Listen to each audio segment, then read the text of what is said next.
እስኪ ወደ ፍርድ ቤት ውሏችን እንሂድ እሺ ፍርድ ቤት ጉዳይ ደግሞ አንድ ነገር ጠፋ አንድ ደስታ ይጥፋ ትዝ ካላችሁ እንግዲህ ካሁን በፊት ጎሳዬ ተስፋዬ በዱባይ የሙዚቃ ኮንሰርት ሊያቀርብ ሄዶ ነበር ፖስተሩም ይሆንና ያያችሁት የጂ ፓወር አዘጋጁ የተባለው በሐምሌ 18 2016 ነው ውሉ የተፈረመው እና እንግዲህ ከክስ መዝገቡ እንደሚያስረዳው እንግዲህ ከሳሽ የአርቲስት ጎሳዬ ተስፋዬ ነው ተከሳሾች ደግሞ አንደኛ አቶ አብደላ ዩሱፍ ሁለተኛ አቶ መሐመድ አልማንዳኒ ሶስተኛ የፋይበር ስታር ኢምፓየር ኢቨንትስ ኦርጋናይዘር ናቸው አራተኛ ወይዘሮ ማዛ ፋንታው ተከሳሾች ናቸው እነዚህ እና መዝገቡ ተመርምሮ ተከታዩ ፍርድ ተሰጥቷል ነው የሚለው የፌደራል የመጀመሪያ ደረጃ ፍርድ ቤት ለታ ምድብ 7ኛ ፍትሐ ብሔር ልዩ ችሎት ነው ውሳኔውን የሰጠው እንግዲህ $13000 ነበር በዚህ ኮንሰርት ላይ ጎሳዬ ሙሉ ክፍያ ተዋውሎ ስራውን ለማቅረብ ወደ ዱባይ ሄደ የተባለው ግን በ3 ጊዜ አከፋፈል ነበር መጀመሪያ $3000 በተርም ነው አዎ ከዛ ደግሞ በቀጣይ በሁለት ጊዜ ክፍያ ደግሞ $5000 አዎ $3250 እና ከዛ ደግሞ $6500 በተከታታይ ለመክፈል ነበር ይሄ ክፍያ ስላልተፈጸመ ነው ጎሳዬ ጉዳዩን ወደ ፍርድ ቤት የወሰደው ስንት ብር ነበር 3000 ከሆነ $10000 $6500 እና $3500 ነበር የሚከፈለው አዎ ስለዚህ እንደውም የሙዚቃ ኮንሰርቱን ከማቅረቡ በፊት በውላቸው መሰረት ምንድነው ከኮንሰርቱ በፊት የመጨረሻውን ክፍያ ይከፈለዋል ነው 6500 ኦኬ ስለዚህ ሁለቱም ክፍያ ሳይፈጸምለት አድናቂዎችን አክብሬ ቦታው ላይ መጀመሪያ ተወዳጁ አቀንቃኝ አስቴር ቦታው ላይ ተገኝታ ሙዚቃ ስራውንም ስላቀረበች እሱም የሙዚቃ ስራውን አቅርቦ ነበር በጊዜው ትዝ ካላችሁ ጎሳዬ አድናቂዎቹን ሞባይል ያላችሁ የያዛችሁ ቀረጹኝ መልእክት አለኝ ብሎ ነበር አስታውሳችሁ ታደሰድስ ላይ እንደውም ራሱ ያለውን የድምጹን አስተላልፈን ነበር ሞባይላችሁን አውጡ ቀረጹኝ አለ መድረክ ላይ ነበር የነበረውና እናንተን አክብሬ ነው የመጣሁት ለእናንተ ብዬ ነው ይሄንን ፐርፎርም ያደረኩ ያለሁት የተስማማሁት ክፍያ ግን አልተፈጸመልኝም ብሎ ቀድሞ ሳውቆ ነበር ለታደሙት አድናቂዎቹ ራሱ እሺ በኋላ ወደ ፍርድ ቤት ወሰደው ኬዙ እንግዲህ ያው ውሳኔ ተሰጥቷል እንግዲህ ውሳኔው መሰረት ተከሳሾች ለከሳሽ ብር 1,643,000 ብር እንግዲህ በውጭ ምንዛሬው ስሌት ወደ ሀገር ውስጥ መጥቶ ማለት ነው ክፍያ በውላቸው መሰረት መክፈል ከነበረባቸው ከመስከረም 17 2017 ዓ.ም ጀምሮ ተከፍሎ እስከሚያልቅበት ከሚታሰብ 9% ህጋዊ ወለድ ጋር በአንድነትና በነጣላ ኃላፊነት እንዲከፍሉ ውሳኔ ተሰጥቷል እንግዲህ መዝገቡ ተዘግቶ ወደ መዝገብ ቤት ይመለስ ተብሏል ወጪና ኪሳራ ከሳሽ ወጪና ኪሳራ ዝርዝር አቅርበው የመጠየቅ መብት ተጠብቆላቸዋል እና ይግባኝ መብት ነው ይላል እንግዲህ ብይኑ ስለዚህ ውሳኔ ከተሰጠ ስንት ጊዜ ማለት ነው ማለት ኬዙ የነበረው የዛሬ አመት ነው አመት ይሆናል የመስቀሎፍ ምናምን ኮንሰርት አይደል ውሉን የተፈራረሙት እንግዲህ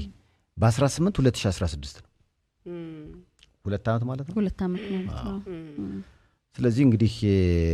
በጊዜው ጉዳዩ ከምን ደረሰ ምክንያቱም እኛም ጎሳዬ መድረክ ላይ ቆሞ ለየት ባለ ሁኔታ ካሁን በፊት የሙዚቃ ኮንሰርቶች ላይ እንዲህ አይነት ነገሮች ያጋጥሙ አያውቁም ግን ኮንሰርቱ ላይ እንደዛ ካለ የከፋው ነገር ነበር ማለት ነው አይደል ያስታውቅ ነበር ደግሞ ንግግሩ ምክንያቱም የከፋው ነገር አለ ማለት ነው እዛ ስቴጅ ላይ ከኮንሰርቱ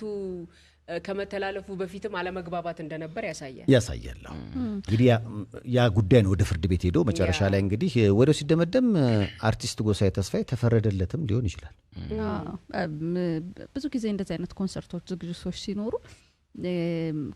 መድረክ ላይ ከመውጣቱ በፊት ሂሳብ ክፍያ ማለቅ አለበት ይባላል ግን አርቲስቶች ደግሞ ምን ይግባባሉ ከኢቨንቱን ከሚያዘጋጁት ሰዎች ጋር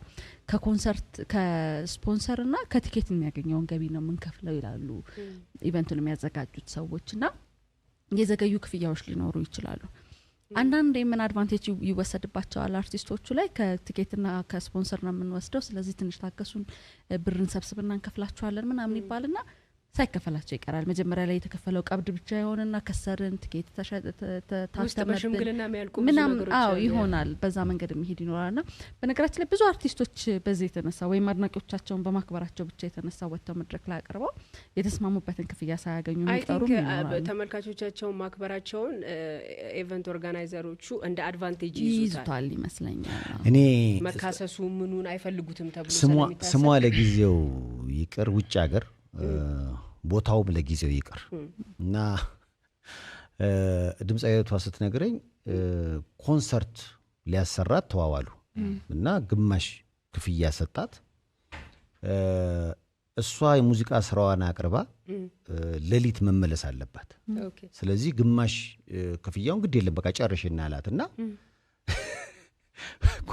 የመጨረሻውን ዘፈን እየዘፈንኩ አለች በሰው መሃል በዋና በር ሲሄድ አየሁታለች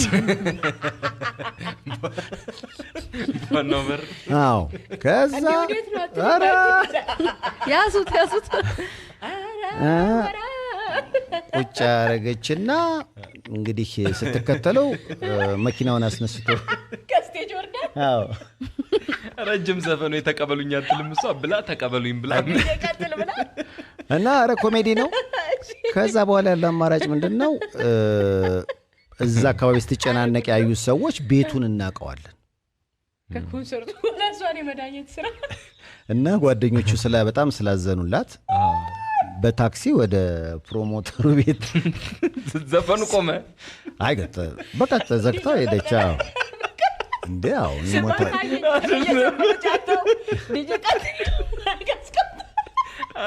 ዘፈኑ ቆመ ነው አይ ዘፈኑማ በዲጄ ቀጥላ ከዛ በኋላ ቤት ሲኬድ ቤት የለም እዛ ይሄ ፎሎሜን ይያለች ቤቱ ደረጃ ነገር ቤቱ ምክንያቱም በሲነጋ ነው በረራው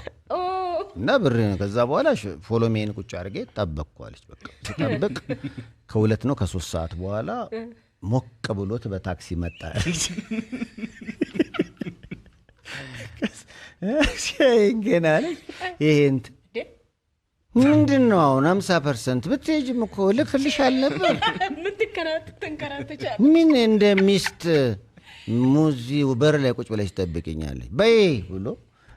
አምጣ ብያለች ተቀበየ በዛ ወደ ኤርፖርት እና እንዲህ አይነት ፕሮሞተሮች አሉ ከከፈሉት በላይም ደግሞ ጨምረው ደግሞ ቴንኪው ብለው የሚሰጡም ደግሞ ፕሮሞተሮች አሉ በስምምነት የሚሰራ ከሆነ ይከብዳል አውቀው የሚሰሩ እንዳሉ ደግሞ ሳያውቁ ደግሞ ስራው ያዋጣል ብለው ዘሎ የሚገቡም ማለት እኔ ነፍሱን የማረውና ታምራት ደስታ የነገረኝ ታሪክ ታምራት ደስታና ጥበብ ወርቅዬ አሜሪካን ሄዱ እና ዲሲ ላይ መሰለኝ ኮንሰርት ሲያሳዩ ድብልቅልቅ አለ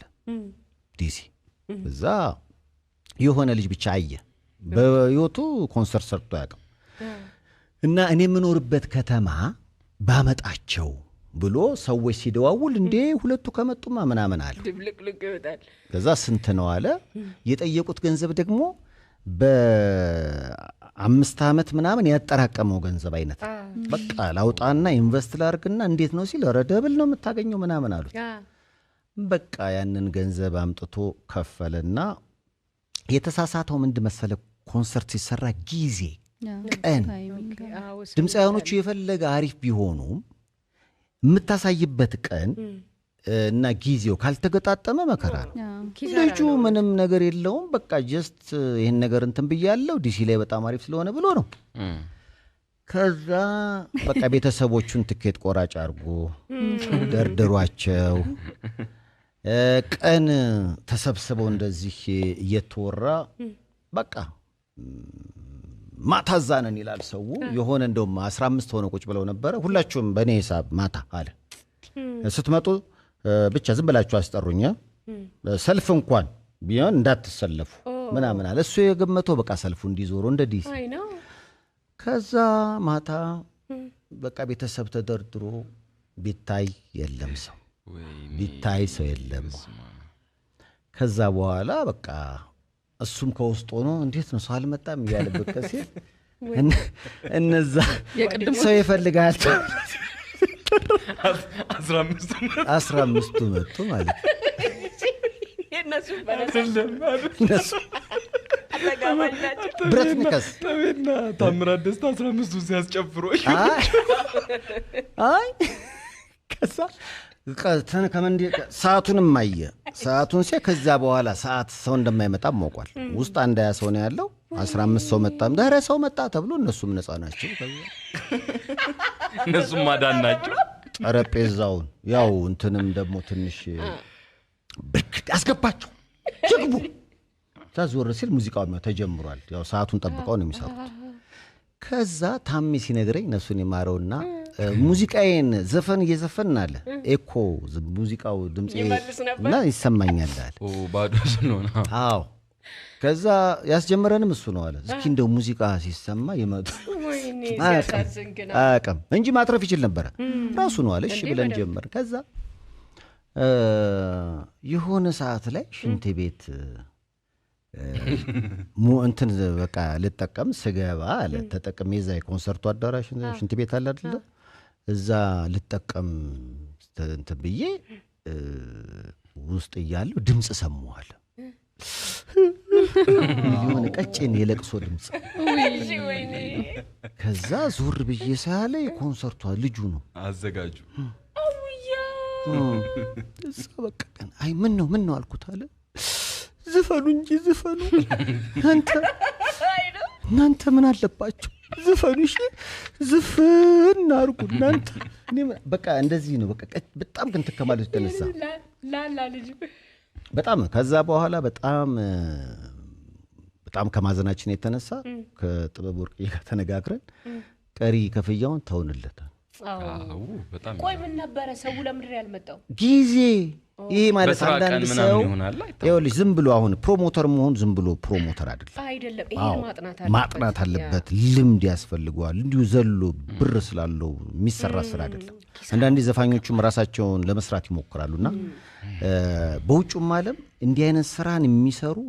በዚህ ስራ ሙያ ለባለሙያ መተው ነው ያለበት እና በቃ ኢቭን ባለሙያም ሆነ እኮ በደንብ ነው ሰፈር የምታረገው። አንዳንዴም ተከስራለሽ አንዳንዴም ታገኛለሽ። አዎ ትላልቆቹ እኔ ሰሞኑን የአጎቴ ልጅ የሆነ ሰርግ ነበረበትና ከዛ ሌላኛው አጎቴ ቼክ ፈርሙ ሰጠው 50,000 ብር። በቃ ፏ ብሎ አጎቴ ጨብሶ 50,000 ብር ቼክ እዛው እንደው መኪና ውስጥ ነው የሆነች ቪታራ መኪና አለች ውስጥ ገብቶ ነው ቼኩን ይዤ መጣው 50,000 ብር ምናምን ብሎ ሰጠው። ከዛ በነጋታው ባንክ ሄዱ። ባንክ ሲሄድ በቂ ብር የለውም 3,000 ምናምን ብር ነው ያለው ምናምን ሲባል ቼኩ ሊመታ ከባንክ ቤት ተመለሰ። እና የምታረገው ምንድነው ሚስት እና ተደውሎለት እንደዚህ ምናምን እንዴ ልጄ እኮ ነው ምናምን ሲል አይ ፕሮሚስ ነው ይሄ እንዲህ የሚባል ነገር የለም ምናምን ተብሎ ባንክ መጣ። ባልና ሚስት ቀጥተው ቆመው በቃ ሰጥቶናል እንትን ይበል ሸምገልን። እኔ ሁሉ ከዚህ ሄድኩኝ በድርድር 25,000 ብር ተሰጣች። እሺ ይሄ ዝምድና ይቀጥላል። ከባድ ቤተሰብ ማል አልገባም አትል። አንቺም ለገባሽ ቤተሰብ ማል አልገባም አንቺም ለገባሽ ጨንቆኛል እና በእውነት ከባድ ነው። ያው እንግዲህ የጎሳዬ ተስፋዬ ክስ መጨረሻው ታውቋል። ተፈረደለት። ቀደም ሲል የነገርናችሁ ወሬ ነው።